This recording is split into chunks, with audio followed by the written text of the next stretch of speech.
dunia tidak lagi stabil.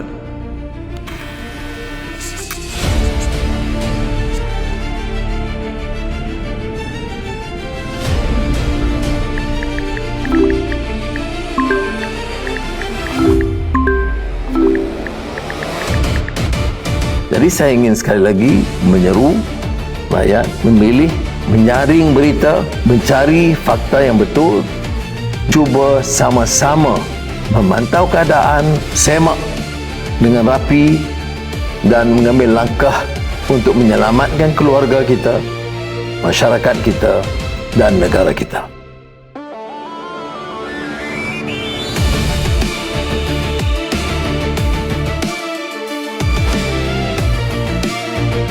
Dalam keadaan kekacauan ini, jangan anggap kita terasing. Dan percayalah, jangan pandang ringan dan enteng isu keselamatan negara kita. Marilah kita bersama membina negara bangsa.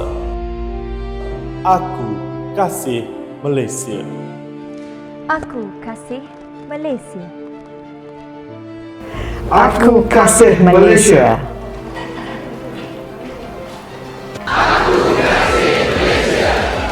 Aku kasih Malaysia.